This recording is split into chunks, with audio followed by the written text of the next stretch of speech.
Amém. Amém. Amém.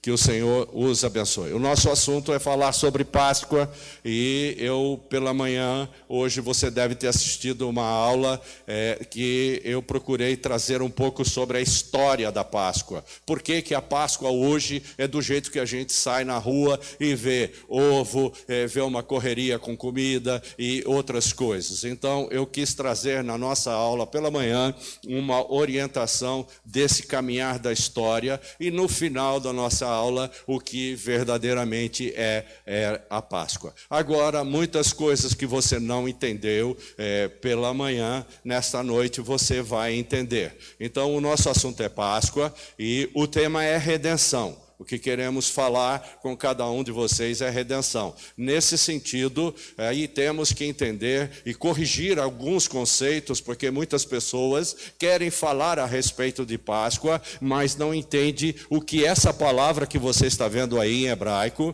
essa palavra, ela quer dizer pesar, pesar. Repetindo, que tem um sentido de passar por cima, que tem um sentido de passar longe, que tem um sentido de poupar. Nunca o sentido de passagem.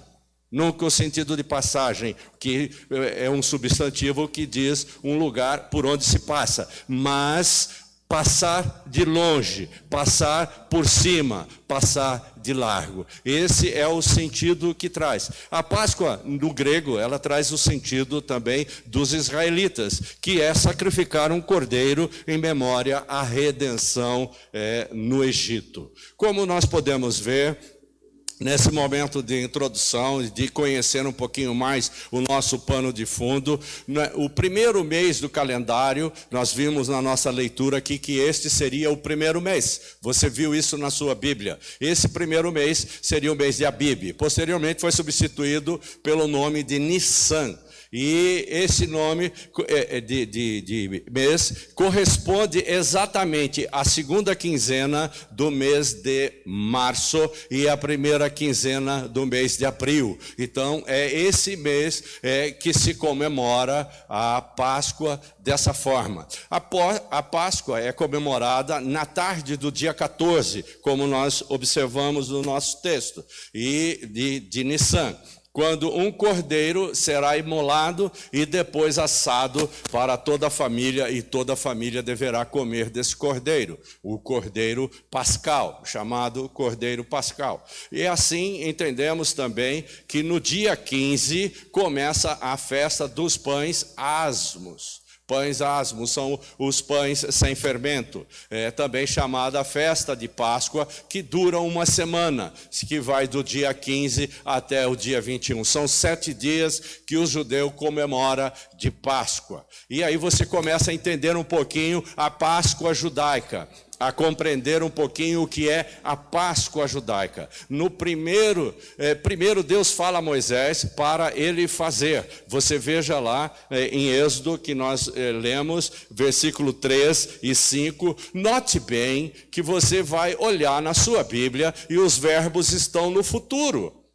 Isso quer dizer que Deus estava falando então a Moisés, dizendo: olha, Moisés, você vai fazer assim. Então quer dizer, Moisés se preparou então para fazer as coisas conforme Deus deu a instrução de Páscoa para ele, nesses versículos conforme nós lemos aqui. Depois Moisés executa o que Deus disse. Então do 12:21 em diante, você vai ver lá, chamou Moisés todos os anciãos de Israel e disse: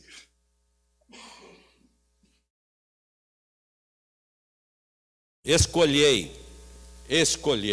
Foi assim que ele disse: escolhei os anciãos de Israel, né? Tomai o cordeiro segundo as vossas famílias, e segue a orientação assim de como ele deveria fazer. Quando você vê na sua Bíblia aí, e tomai um molho de isopo, e molhai o sangue que estiver na bacia, e marcar a verga da porta, as suas ombreiras, com o sangue que estiver na bacia. Nenhum de vós saia da porta até que da sua casa até pela manhã. Observa o seguinte, veja bem, eu vou virar aqui e mostrar para você um lado da porta, outro lado da porta e a verga da porta. Esse hisopo que diz o nosso texto aqui é um arbusto que tem a característica de uma espécie de uma vassourinha, como se fosse usado como um pincel. Então, molha isso no sangue para poder passar na verga e nas ombreiras da porta. E isso fica registrado dessa forma. E aí, então, né, o que você vê nesse sentido todo é a ordem para Moisés está aqui. E ele então começa a fazer isso e preparar a Páscoa e fazer a Páscoa acontecer. Aí você olha também, né, o que a Bíblia fala. A Bíblia ensina o que é redenção. Eu preciso entender redenção no Antigo Testamento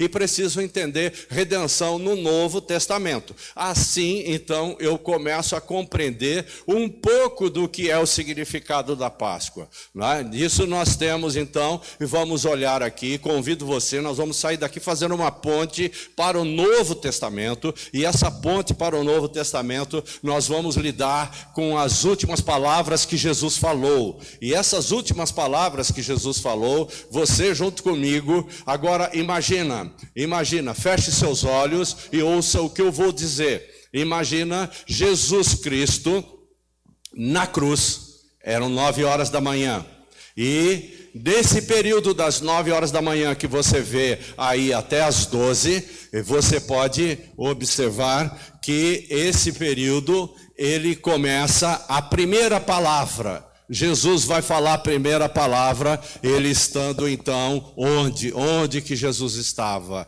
Na cruz, crucificado. Lembre-se disso, crucificado.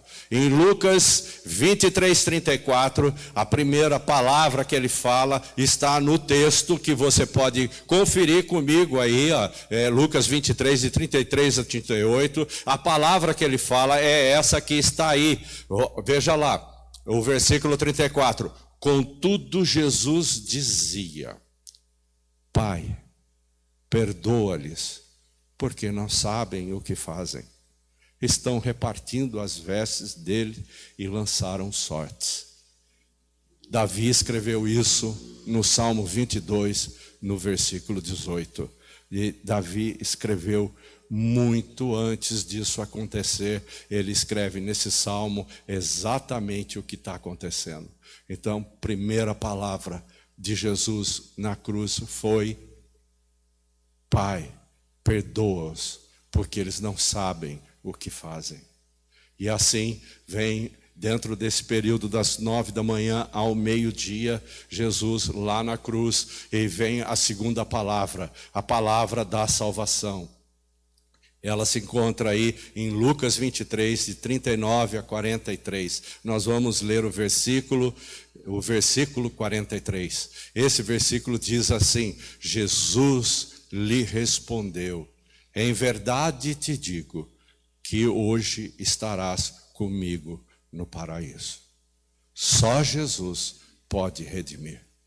Só Jesus pode trazer a redenção para mim e para você. Só Ele.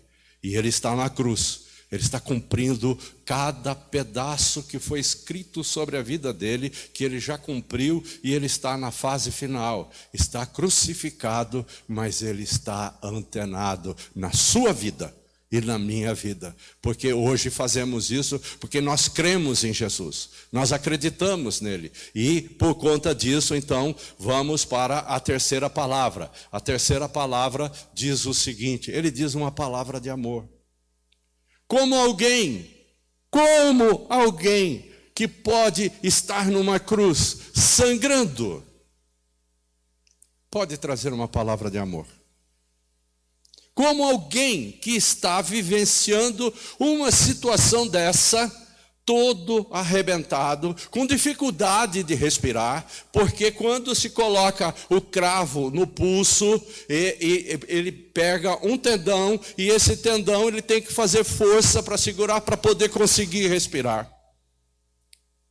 Por isso esse prego esse prego, esse cravo que foi colocado, força, e ele tem que forçar. Quando colocaram no pé, e ele força no pé para que isso aconteça, isso vai ficando uma situação cada vez mais difícil. Então imagina alguém neste quadro, como alguém assim pode receber tudo isso que está acontecendo com ele e ainda ter uma palavra de amor. Nesse texto de João 19, 26 e 27, nós vamos ler os versículos que falam isso. Espero que você esteja acompanhando, mas também você está vendo o texto aí que está sendo projetado para você. Foi preparado para esse fim. Então você olha, vendo Jesus sua mãe, e junto a ela o discípulo amado, disse: mulher, eis aí teu filho. Depois disse ao discípulo: eis aí tua mãe. Dessa hora em diante, o discípulo a tomou para casa. Depois de um julgamento de 18 horas. Pensa um pouco. Um julgamento de 18 horas, que foi a quantidade de tempo que demorou aquele julgamento de Jesus na calada da noite, que era para evitar participação de pessoas. Ele está completando nesse momento 18 horas, ele demorou esse tempo. Como é alguém suporta uma situação dessa com a cabeça em ordem, depois de levar tantas chibatadas e ainda está dizendo uma palavra de amor? Ele se preocupa com a sua mãe. Ele se preocupa com a sua mãe. Deus de cuidado, é um Deus de cuidado. Esse mesmo Deus que nós estamos vendo aqui é o Deus que cuida de você, é o Deus que cuida de mim, é o Deus que cuida da gente nesse tempo que estamos vivendo, um tempo de tribulação, um tempo de deserto, mas é o Deus que cuida. Temos que entender isso. Ele é soberano e faz isso acontecer na minha vida e na sua vida. O Deus de cuidado. E hoje o que nós vemos com isso, com a comemoração da Páscoa, é que o Senhor neste momento transferiu para a igreja esse cuidado. Esse cuidado, a tarefa do cuidado, a tarefa que eu e você temos que cuidar um do outro. É uma tarefa que Jesus nos transferiu. Nesta terceira palavra, que é a palavra de amor, como pode ele na preocupação daquilo que ia acontecer, né, logo mais adiante, ele diz para o discípulo amado, que é o apóstolo João: cuida da minha mãe. Cuida da minha mãe. E aí então começamos a entender certas coisas. Caminhando um pouco mais, nós vamos ver agora da meio-dia às 3h, os acontecimentos que sucedem nesse período que começa da meio-dia às 3h. Podemos chamar de período das trevas. Agora, nesse período das trevas, a primeira parte que tenho que olhar é em Mateus 27:46, que é a palavra de sofrimento espiritual. Jesus está sofrendo. Isaías dizia lá no texto de 53, um homem talhado no sofrimento. Um homem que sabia o que era sofrer. E se você olhar e pensar um pouquinho, veja aí o que diz os versículos, né? Diz o versículo 46, 45 e 46, diz assim: por volta da hora nona tem que se entender o seguinte. Se na sua Bíblia está escrito hora nona e você viu o meu título que está colocado ali em cima, de 12 às 15, então hora nona é a nona hora a partir das 6h da manhã. É dividido dessa maneira. Então você tem das 6h às 6h, é o período da noite. O período do dia das 6h às 6h. Então a hora nona é exatamente às 3h. Por volta da hora nona, clamou Jesus em alta voz, dizendo: Eli, Eli, lama sabachthani. O que quer dizer isso? Eli, Eli, lama sabachthani. O que quer dizer? Deus meu, por que me desamparaste. Jesus está dizendo: eu sou humano. Eu sou humano, como eu e você. A dor que eu estou sentindo na cruz é a dor que qualquer ser humano sente. E ele está demonstrando aqui que ele é humano como você e eu. Ele conhece da tua dor. Ele conhece do teu sofrimento. Ele sabe onde dói. Ele sabe o que você passa. Ele sabe cada coisa desse detalhe, porque ele foi experimentado em dores.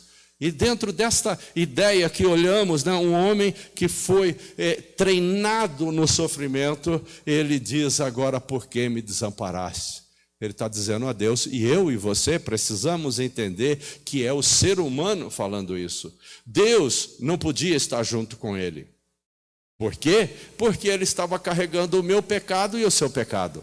Ele tinha que fazer isso. Deus não estava junto com ele, mas Deus estava acompanhando cada coisa que estava acontecendo. Ele tinha que ir sozinho, como homem, como ser humano, para enfrentar toda essa parada. Pense nisso, pense um pouquinho. Jesus demonstra aqui a sua humanidade, quem ele era, como foi que ele viveu. Tinha que ser assim. Não podia ser um Deus enfrentando essa situação, mas tinha que ser um ser humano. E esse ser humano vai sentir todas as dores e todo o sofrimento que está acontecendo.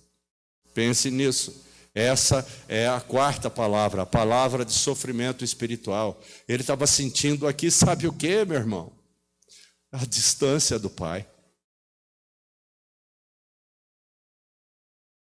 Medita nisso. Ele estava sentindo a distância do Pai. Ele sempre andava em comunhão com o Pai, mas neste momento ele está sozinho. E é por isso que ele diz: por que me desamparaste? Entende o que está escrito? Agora, em frente, nesse período, as coisas que estão acontecendo. A quinta palavra, a palavra do sofrimento físico. A palavra do sofrimento físico. Se a anterior era espiritual, é porque ele sentia a distância de Deus. E agora vamos ver essa palavra do sofrimento físico. No versículo 28, 29, o que nós olhamos é: depois, vendo Jesus que tudo já estava consumado. Tudo já estava consumado. Para se cumprir a Escritura, ele disse o quê? O que está escrito no Antigo Testamento, no Salmo 69, 21. Ele cumpriu cada coisa, meu irmão. Minha irmã. No Salmo 69, 21 está escrito isso lá. Você vai lá, vai encontrar dizendo: tenho sede. E ele cumpre isso, essa palavra de obediência, nesse sentido de que a palavra do sofrimento físico que ele passou. E assim vai, ele pedindo algo para beber. O que você vê agora nessa palavra, sexta palavra, de triunfo. E aí então ele fala o que é que ele diz nessa palavra de triunfo, em João 19:30. Quando, pois, Jesus tomou o vinagre, que deram vinagre para ele beber, ele disse: tetelestai. Ou seja, está consumado. Inclinando a cabeça, ele rende o seu espírito e ele diz: está consumado. Quer dizer, a obra que ele veio fazer para que você possa estar salvo está completa. Ele foi até o fim, ele chegou ao fim. Talvez você possa não entender muito bem essa palavra tetelestai, que quer dizer está consumado. Imagina o seguinte: você fez uma compra grande e chegou a fatura. Você tem que pagar isso daí e não tem dinheiro para pagar. Está entendendo? Está me compreendendo? Tem que pagar. Se você não pagar, a polícia pode te procurar, porque o negócio foi feito com todos os arranjos possíveis. E aí você não tem o dinheiro para pagar. E aí então vem alguém, pega essa fatura, vai no banco, paga a conta. E no tempo lá de antigamente, como é que se fazia? Quando pagava uma conta, batia um carimbo. Quando batia o carimbo, estava escrito no carimbo: liquidado, você não deve nada. Colocando isso no entendimento da sua vida e da minha vida, você tinha um débito para com Deus, por conta dos seus pecados, e era uma coisa enorme, e você não podia fazer nada, você não tinha como fazer isso. Jesus cumpriu tudo aquilo que estava escrito no Antigo Testamento, para poder chegar nesse momento e dizer: tetelestai. Ele disse: está consumado, paguei a tua conta.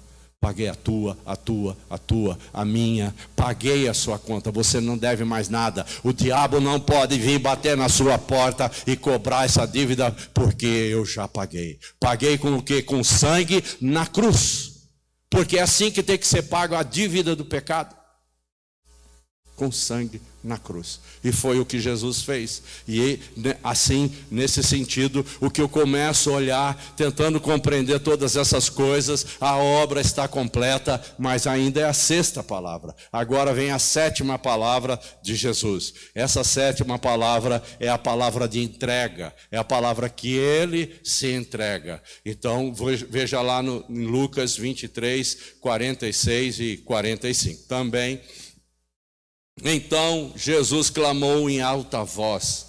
E o que ele faz? O que ele diz? Pai, nas tuas mãos entrego o meu espírito. E dito isso, expirou. Jesus entregou a sua vida, ninguém a tirou. Não foi alguém que foi lá e cobrou a vida de Jesus. Ele morreu porque ele quis morrer. Ele fez isso porque ele quis fazer. Ninguém tirou a vida dele. Ele entregou a sua vida e, dito isso, ele expirou. Consegue entender? Alguém que te ama ao ponto de fazer toda essa caminhada desse sacrifício, dessas horas que ele passou na cruz e antes dela no julgamento. O que temos que entender, se você vê lá em Evangelho de João 1:29, o Cordeiro, vamos pensar no Cordeiro. Lembra do texto que nós começamos? Êxodo capítulo 12, lá dizia o quê? Um cordeiro de 1 ano, sem mancha, sem mácula, puro, sem defeito, sem nada disso. Lembram disso? Estava escrito lá, para que o judeu fizesse o sacrifício daquele animal, e o sangue daquele animal foi colocado na verga da porta e nos umbrais da porta, colocado com aquele molho de esopo. Lembra disso? O cordeiro. Olha o que João ele está dizendo aqui, né, que ele derramou seu sangue para que a gente tenha a vida eterna. Para que você tenha a vida eterna com Deus, a vida eterna com o Pai, a vida eterna com Ele, junto com Jesus. Então, no versículo 29 de João 1, diz lá: no dia seguinte, viu João a Jesus, que vinha para ele, e disse, diga junto comigo aí: eis o Cordeiro de Deus que tira o pecado do mundo. Eis o Cordeiro de Deus que tira o pecado do mundo. Aquele era o Cordeiro, sem mancha, sem mácula, puro, sem pecado. Então ele é o Cordeiro de Deus que tira o pecado do mundo. Quando você olha o Antigo Testamento, estamos falando de redenção, estamos falando de remissão. Páscoa é isso, redenção, remissão. Quando eu olho o Antigo Testamento, nós tínhamos um povo que estava preso, estava sendo escravizado por 400 anos, viveram essa vida lá, e Deus providencia um meio para que eles recebam a proteção. Na última praga, que era a praga dos primogênitos, não morreu um judeu. Não morreu um animal de judeu. Nenhum. Por quê? Porque naquela porta onde foi passado o sangue do quê? do Cordeiro foi passado ali. Aquelas pessoas que estavam lá do lado de dentro, imagina a gritaria do lado de fora. Nós que estamos aqui dentro, a gritaria do lado de fora, passando gente gritando porque está morrendo todo o primogênito. O anjo da morte está passando. Só que quando o anjo da morte olha para aquela porta, vê o sangue do cordeiro nela, ele fala que eu não posso fazer nada. Porque um cordeiro foi imolado e o sangue dele entrou como sacrifício e os judeus não sofreram nada. Absolutamente nada. Eles eram escravos e como escravos eles tiveram a redenção deles. Entende o que isso quer dizer? Agora quando eu olho para aqui, eis o Cordeiro de Deus que tira o pecado do mundo. O Cordeiro de Deus, Deus prepara o seu filho e ele vem. Ele deixa, como fala em Filipenses, ele diz lá, eu me esvaziei, assumindo a forma de servo. E ele passa a viver como você e como eu, como um ser humano. E o sacrifício, ele vai. João identifica ele nesse sentido. E esse Cordeiro de Deus, ele passou por essas palavras que nós vimos, as últimas 7 palavras do momento da cruz dele. Ele está também um Cordeiro. E sabe o que significa isso? Eu estou atrás do Cordeiro. Você está atrás do Cordeiro. Ele morreu por você e morreu por mim. Eu que estou atrás porque Ele me remiu. Ele remiu você. Ele trouxe a remissão dos seus pecados. E a redenção, remissão e redenção, a mesma coisa. Então estamos lidando com isso. Então o que acontece? Antes você era escravo do quê? Você era escravo do pecado. O judeu era escravo no Egito. Agora nós éramos escravos do pecado. O capeta, o dito cujo, fazia o que ele bem entendia comigo e com você. Agora tem o Cristo. O diabo está para lá, eu estou atrás de Cristo. Porque Cristo fez isso por mim. Ele faz essa diferença. Ele me remiu. Vem para cá que eu te protejo. Vem para cá que eu cuido de você. Vem para cá. Ele derramou o sangue dele para fazer isso. Você consegue entender? Repita comigo. Eis o Cordeiro de Deus que tira o pecado do mundo. Tira. E eu estou falando isso e repetindo porque você precisa entender o que eu estou querendo dizer. O que é que quer dizer isso? Quer dizer que no Antigo Testamento tinha a expiação pelo pecado. E nessa expiação pelo pecado, o que é que acontecia? Uma vez por ano, para o pecado da comunidade, o sumo sacerdote entrava para oferecer sacrifício pelo pecado. Todo ano,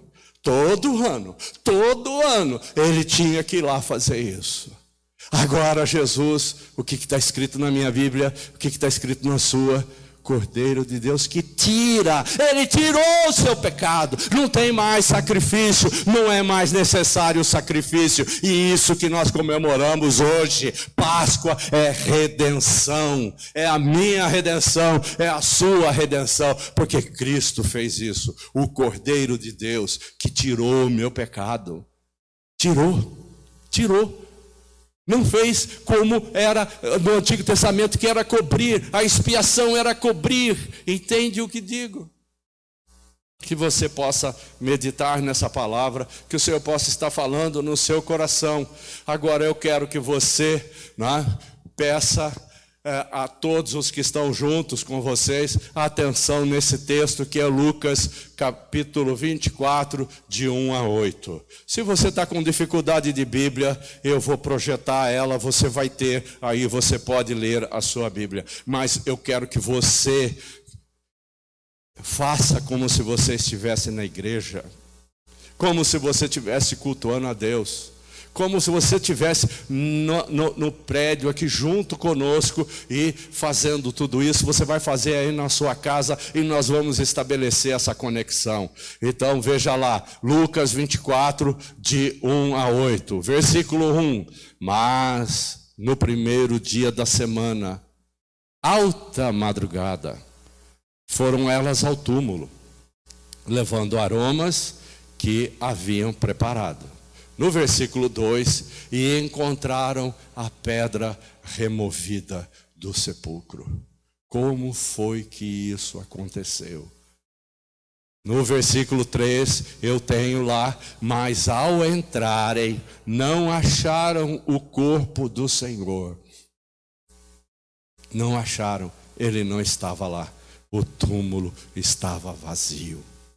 Lembre disso, o túmulo estava vazio. Aconteceu que, perplexas a esse respeito, apareceram-lhes 2 varões com vestes resplandecentes. Isto quer dizer, 2 anjos apareceram naquele momento. Estando elas possuídas de temor, baixando os olhos para o chão, eles lhe falaram: por que buscais entre os mortos ao que vive? Por quê? Buscai aos mortos ao que vive. E aí você vê lá no versículo 6, ele não está aqui, mas ressuscitou. Lembrai-vos de como vos preveniu, estando ainda na Galileia. Ele não está aqui, ele ressuscitou.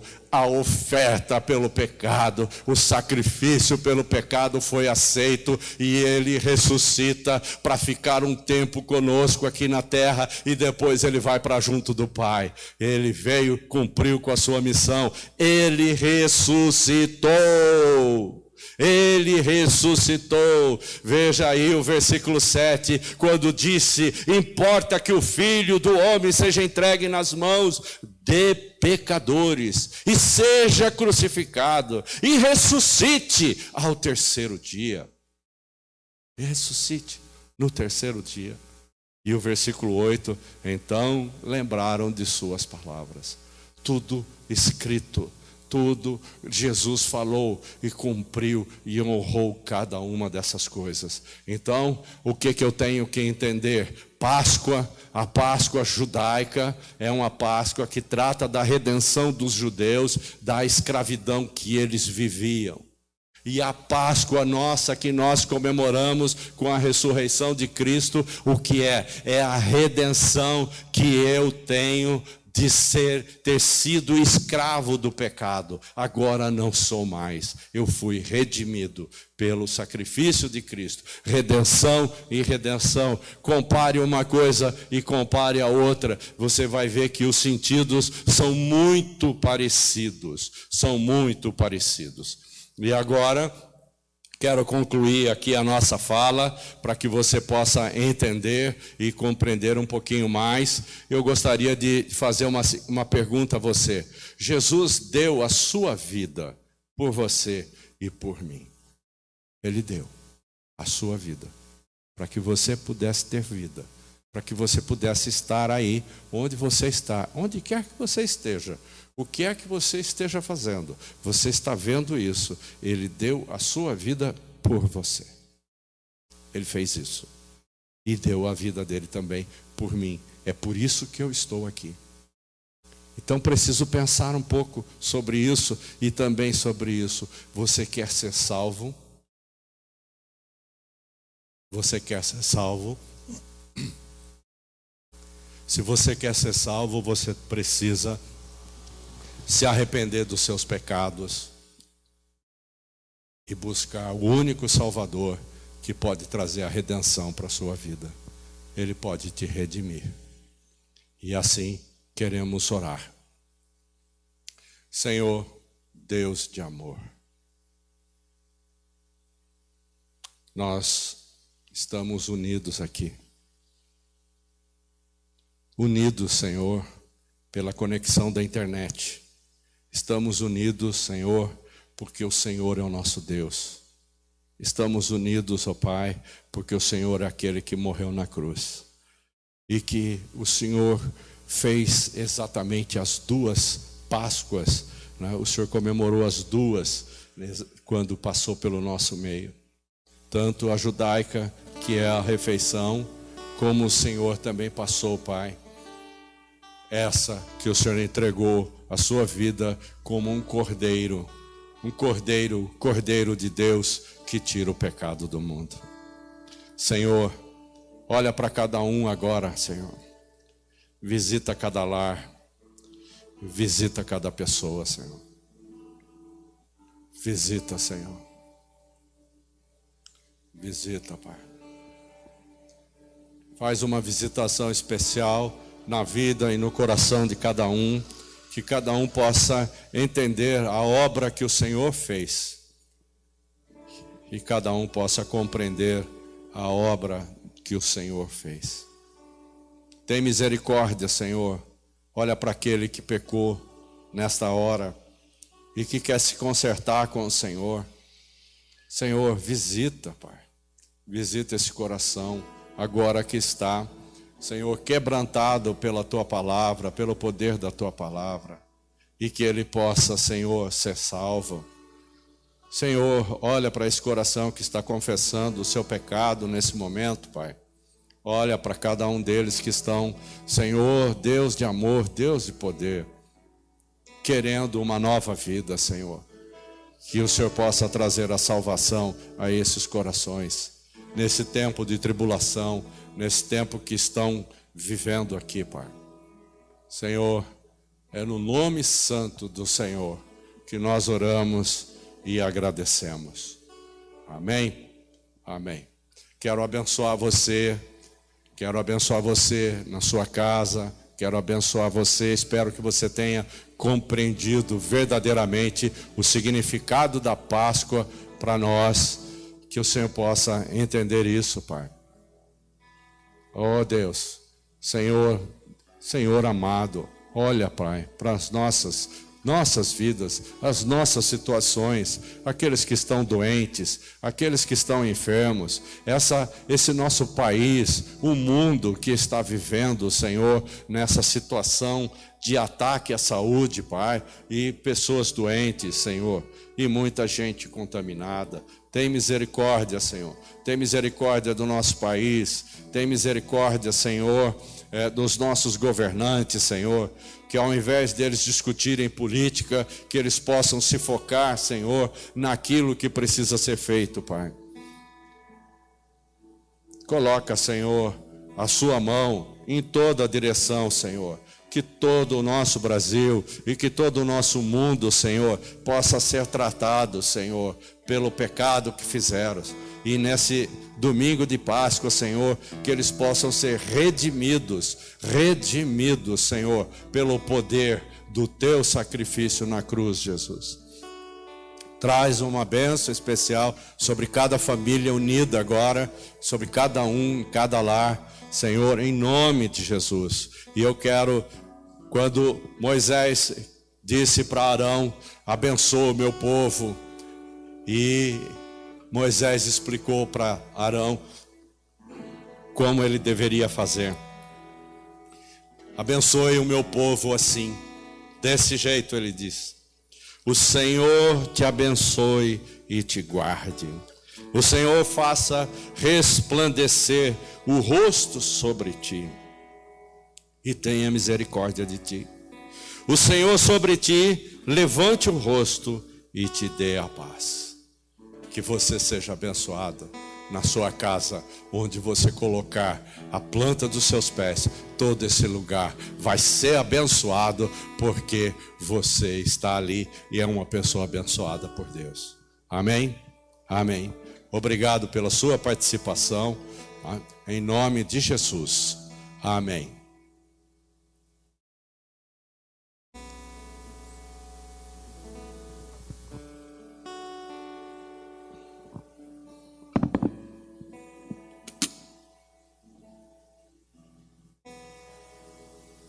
Até que não foi muito.